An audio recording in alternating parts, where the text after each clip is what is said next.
बोलिए लक्ष्मी नारायण भगवान की जय। एकादशी महात्म की जय।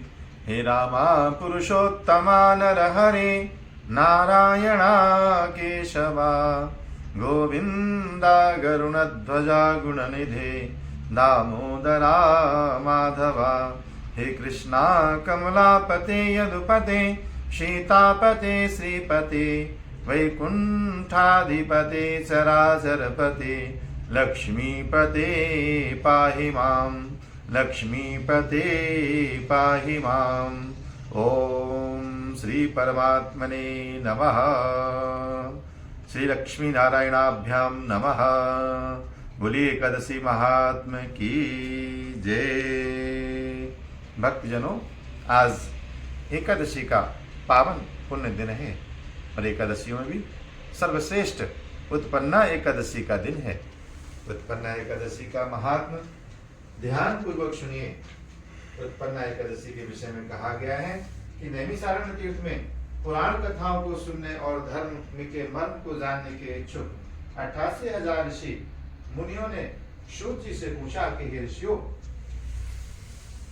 द्वापर युग में धर्मराज युधिष्ठिर ने भगवान श्री कृष्ण से जो पूछा है कि हे प्रभु, कृपा करके उस एकादशी के व्रतों की विधि, उनके महात्म तथा उनसे प्राप्त होने वाले फलों के बारे में विस्तार पूर्वक कुछ बताइए।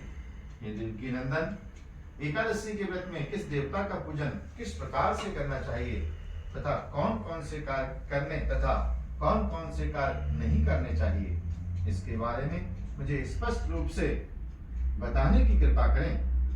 इससे हमारा और भविष्य में आगे आने वाली सभी पीढ़ियों का कल्याण होगा।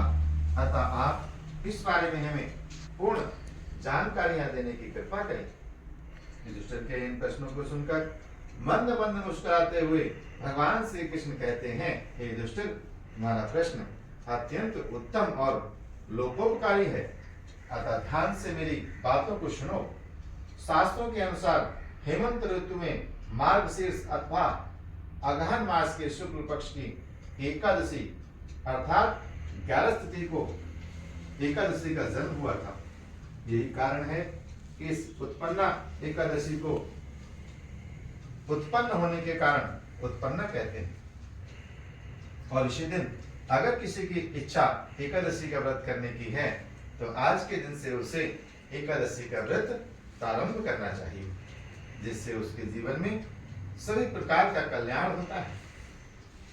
एकादशी को प्रातः काल 4 बजे उठकर सर्वप्रथम व्रत का संकल्प करें और संकल्प में अपना नाम और गोत्र उच्चारण करके भगवान से कहें कि हे प्रभु, आज मैं एकादशी का व्रत करूंगा, आप अपनी कृपा मेरे ऊपर बनाए रखना।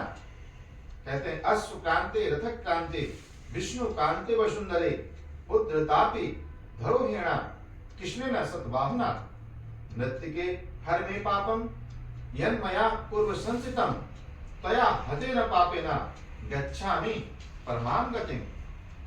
तत्पश्चात व्रत करने वाला नित्य क्रियाओं से निवृत्त होकर स्नान आदि करने के उपरांत एकादशी का पवित्र व्रत करने का संकल्प करने के उपरांत एकादशी का महात्म्य सुने। भगवान के श्री चरणों में धूप दीप नैवेद्य आदि अर्पण करे और भगवान की शंख घंटा आदि से आरती करे। कहते हैं, भगवान श्री कृष्ण के मुख से यह सब बातें सुनकर धर्मराज युधिष्ठिर हाथ जोड़कर कहते हैं, भगवान, आप हजारों यज्ञ तथा लाख गौदान से भी एकादशी के व्रत का महात्म बड़ा बताते हैं, तो प्रभु आप ये भी बताने की कृपा करें कि यह तिथि सब तिथियों से उत्तम क्यों मानी जाती है। इसको जानने की हमारी बड़ी अभिलाषा है। युधिष्ठिर की बात सुनकर भगवान श्री कृष्ण कहते हैं, युधिष्ठिर, सतयुग में एक मोर नामक भयंकर दैत्य था। वह बड़ा प्रतापी और बलशाली था। उस भयानक और प्रचंड शक्तिशाली दैत्य ने इंद्र, आदित्य, वसु, वायु, अग्नि आदि समस्त देवताओं को पराजित करके स्वर्ग से निकाल दिया। तब इंद्र सहित सभी देवताओं ने भयभीत होकर भगवान श्री उमापति भोले शंकर को अपने दुखों का कारण बताया। देवता हाथ जोड़कर भोलेनाथ से कहते हैं, हे कैलाशवासी अविनाशी, मूल दैत्य के भय से भयभीत होकर समस्त देवी देवता बेचैन हुए मृत्यु लोक पे मारे मारे फिर रहे हैं। समस्त सुर समाज को बेचैन देखकर उनकी अनन्य विनय सुनकर भगवान भोले भंडारी कहते हैं, हे देवताओं, तीन लोकों के स्वामी और भक्तों के समस्त दुखों का विनाश करने वाले भगवान श्री विष्णु की शरण में जाओ, वे ही तुम्हारा इस कष्ट का निवारण करेंगे। भगवान शिव जी की यह बात सुनकर इंद्रादिक समस्त देवता एकत्रित होकर क्षीर सागर में शेषनाग की सैया पर भगवान कमलापति को शयन करते हुए देख वहां जा पहुंचते हैं और वहां जाकर भगवान को सोते हुए देखकर सभी देवता भगवान के श्री चरणों में नतमस्तक होकर भगवान की स्तुति करते हैं। देवता भगवान की स्तुति करते हैं, कहते हैं, हे गोविंद, हे माधव, हे कृपा निधान, हे दयालु, हे भक्त वत्सल, आप सभी पे अपनी कृपा करते हैं। हे परम पिता परमेश्वर, हम आपके श्री चरणों में प्रणाम करते हैं और आपसे प्रार्थना करते हैं कि प्रभु हमारे दुख को दूर कीजिए। आपका नाम दुख हरता है। हे परम पिता परमेश्वर, शरणागति की रक्षा करना आपका परम कर्तव्य है। हम सब आपकी शरणागति हैं। आप हमारी रक्षा करें, रक्षा करें, रक्षा करें। त्राहि माम शरणागतम, त्राहि माम शरणागतम। देवताओं ने बड़े ही भाव से भगवान की स्तुति की। देवताओं की स्तुति सुनकर भगवान प्रसन्न हो जाते हैं। भगवान प्रसन्न होकर देवताओं से कहते हैं कि अब आप लोग चिंता ना करें, यथाशीघ्र आपके दुख का निवारण होगा। और देवताओं को ऐसा आश्वासन देकर भगवान विष्णु देवताओं का कार्य करने के लिए उद्यत हो जाते हैं और भगवान वहां से चल देते हैं। कहते हैं, भगवान विष्णु की इस क्रिया को देखकर सभी देवता प्रसन्न हो जाते हैं। प्राचीन काल में एक नाड़ीजंग नाम का एक राक्षस था। उसी का पुत्र महाबलशाली महापराक्रमी विश्वविख्यात मुर नाम का दैत्य है। वह चंद्रावती नामक नगरी में रहता है। उस महाअसुर ने समस्त देवताओं को स्वर्ग से निकाल करके अपना अधिकार कर लिया। इस प्रकार से भगवान तो अंतर्यामी हैं, वो सब जानते हैं। देवताओं का कार्य करने के लिए भगवान जो है मुर नामक दैत्य के पास पहुंचते हैं और जब ये खबर दैत्यों को मालूम होती है तो सब अत्यंत बेचैन हो जाते हैं। क्यों? क्योंकि उन्हें लगता है कि अब हमारा अंतिम समय आ गया है। भगवान जो भी तीक्ष्ण प्रहार करते हैं और उन्हें नाना प्रकार से अपने आयुधों से मारते हैं। शस्त्रों से उस महादैत्य का शरीर छिन्न भिन्न हो जाता है, परंतु वह फिर भी युद्ध भगवान से करता है। तत्पश्चात भगवान और दैत्य का मल्लयुद्ध होने लगा। इस प्रकार 10,000 वर्ष तक दोनों का युद्ध हुआ, परंतु वह महाबली दैत्य फिर भी पराजित नहीं हुआ। तब भगवान उस मूल दैत्य से लड़ते लड़ते थक करके बद्रिकाश्रम को चले गए। वहां पर हेमवती नाम की एक सुंदर गुफा थी। विष्णु भगवान उस गुफा में विश्राम करने लगे। वह गुफा 12 योजन लंबी थी और उसका एक ही द्वार था। दैत्यराज मुर भी भगवान का पीछा करते करते उस गुफा में पहुंच गया। वह दैत्य भगवान विष्णु को सोया देखकर उन्हें मारने के लिए उद्यत हुआ। वह अभी मारने का प्रयत्न ही कर रहा था कि उसी क्षण विष्णु भगवान के शरीर से एक अति तेजस्वी तथा अत्यंत प्रभावशाली कन्या अस्त्र शस्त्र धारण किए हुए उत्पन्न हुई। उस कन्या के बल पराक्रम को देखकर आश्चर्यचकित हुआ मुर उसके साथ युद्ध करने लगा। उस कन्या के युद्ध कौशल पराक्रम तथा वीरता को देखकर दैत्य ने विचार किया कि इस कन्या को इतना भयानक युद्ध करना किसने सिखाया है? ये तो बड़ा भयंकर युद्ध करती है। वह भी विचार ही कर रहा था कि उस प्रभावशाली देवी ने एक ऐसा बाण मारा कि दैत्यराज का रथ टूटकर चूर चूर हो गया।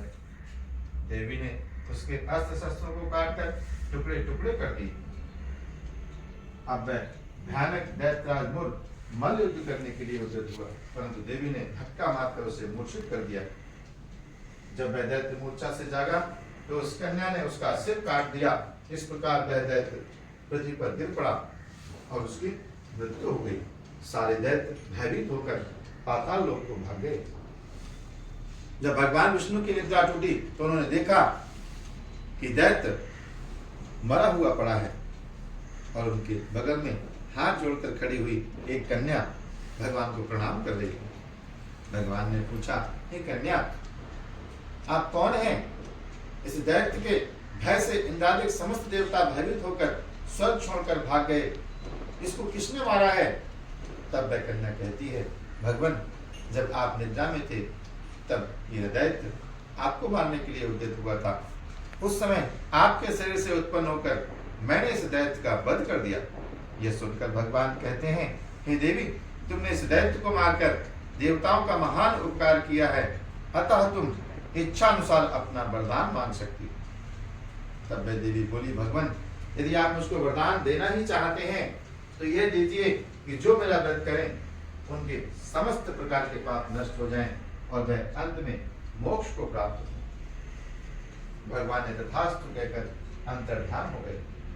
तभी से एकादशी सब तिथियों में भगवान को श्रेष्ठ है और जो भी एकादशी का व्रत श्रद्धा पूर्वक करते हैं, परमात्मा उनके ऊपर अपनी पूर्ण कृपा प्रदान करते हैं और उनके समस्त प्रकार के मनोरथ पूर्ण होते हैं। एकादशी का व्रत सभी प्रकार से कल्याणकारी है, जो हमें धन धान्य तो देता ही है, इसके साथ साथ संसार की समस्त सुख संपदाओं के साथ साथ अंत में परम धाम की प्राप्ति कराता है। इसलिए एकादशी का व्रत श्रद्धा और भक्ति पूर्वक करना चाहिए। जो लोग एकादशी का व्रत करते हैं वो संसार में सुख भोग के अंत में परमात्मा के श्री धाम को जाते हैं। बोलिए लक्ष्मी नारायण भगवान की जय। बोलिए एकादशी महात्मा की जय।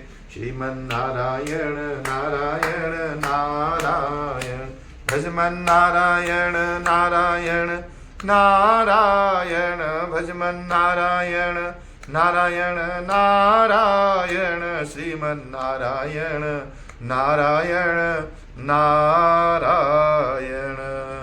बोलिए लक्ष्मी नारायण भगवान की जय। एकादशी महात्मा की जय।